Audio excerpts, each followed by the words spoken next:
ఉంటాను. Pastor and leader, WCC అంటే Christian world Christian council అనేది మన రఘుముద్రి పీటర్ గారు స్థాపించారు. దాంట్లో సౌత్ ఇండియా ప్రెసిడెంట్ గా నేను వర్క్ చేస్తున్నాను. ఎక్కడ మన క్రైస్తవుల మీద, చర్చిల మీద దాడి జరిగిందని మాకు ఇంటిమేషన్ రాగానే మేము చట్టపరంగా అక్కడికి వెళ్లి చర్యలు తీసుకోవడం జరుగుతుంది. అయితే మన గ్రాండ్ స్టైన్ గారు ఒక మరణకరమైన వార్త ఆ రోజు నేను న్యూస్ పేపర్లో చదివినప్పుడు నేను చాలా బాధపడ్డానండి. నాకు కనీసం ఒక 3-4 రోజుల దాకా ఆ మనసులో నుంచి ఆ బాధ పోలేదు. అప్పుడు వాళ్ళ భార్య ఒక మాట అన్నది. అందరు విలేకరులు అడిగినప్పుడు, అమ్మ మీరేమి గవర్నమెంట్ నుంచి ఏం కోరుకుంటున్నారు ఈ విషయంలో అన్నప్పుడు ఆమె నేనేమి మాట్లాడాను అన్నది. అసలు దాని గురించి నేనేం మాట్లాడాను అన్నది.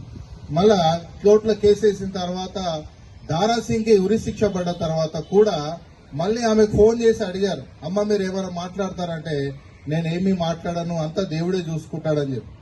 2 సంవత్సరాల తర్వాత ఏ ప్రాంతంలో అయితే వాళ్ళని చంపడం, ఆయన కుమారుని చంపడం జరిగింది, అదే ప్రాంతము 2 సంవత్సరాల తర్వాత దేవుడు తీర్పు తీర్చడం జరిగింది. ఆ ప్రాంతం అంతా కొట్టుకుపోయింది. చాలా మంది తిండి లేక, ఇండ్లు లేక, వాళ్ళకి సరైన బట్టలు లేక అవస్థ పడ్డారు. దేవుడు ఆ విధంగా తీర్పు తీర్చుకుంటాడు.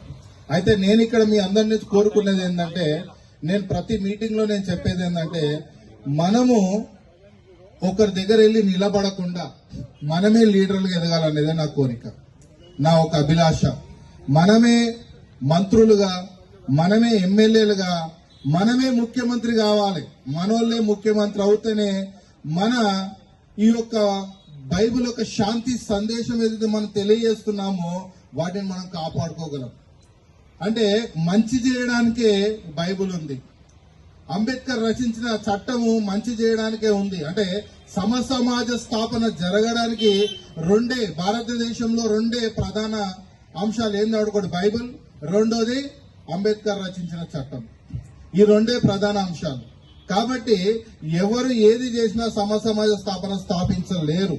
బైబిల్ ద్వారానే సమసమాజ స్థాపించగలదు. మనం అందరం లీడర్లు అయితే, నేను నెక్స్ట్ నేను ఎమ్మెల్యేగా పోటీ చేయాలని ఇప్పటి నుంచే ప్రిపేర్ అవుతున్నాను. కాబట్టి మీలో ఎవరైతే ఇక్కడ కూర్చున్న వాళ్ళు కూడా నెక్స్ట్ ఎమ్మెల్యేలుగా నిలబడాలి. అర్థమవుతుందా? కేబినెట్ లో మనం అందరం ఉండాలనేదే నా కోరిక. మాటలు కాదు, చేష్టలో చేసి చూపించాలనేదే. ఎందుకంటే మనం ఏ పార్టీ వస్తే ఆ పార్టీకి వందన పడుతున్నారు ప్రతి ఒక్కరు మనోళ్ళు. కాంగ్రెస్ వస్తే కాంగ్రెస్ పాట పాడతారు, టీడీపీ వస్తే టీడీపీ పాట పాడతారు, బీజేపీ వస్తే బీజేపీ. ఇది కాదండి మన అంశం. మనకు అట్లా బైబిల్లో లేదు. అర్థమవుతుందా? మనము బైబిల్లో ఉన్న న్యాయాన్ని, బైబిల్లో ఉన్న శాంతిని, సమాధానాన్ని మనం చాటి చెప్పాలంటే మనం ఇండిపెండెంట్ గా మనం డెవలప్ కావాలి. మనం ఇండిపెండెంట్ గా మనం ఉంటేనే, లీడర్స్ ఉంటేనే మనం ముందుకు వెళ్ళగలము. మన క్రిస్టియన్ కమ్యూనిటీని మనం కాపాడుకోవాలని ఈ యొక్క సభాముఖంగా నేను తెలియజేసుకుంటూ సెలవు తీసుకుంటున్నాను. Thank you.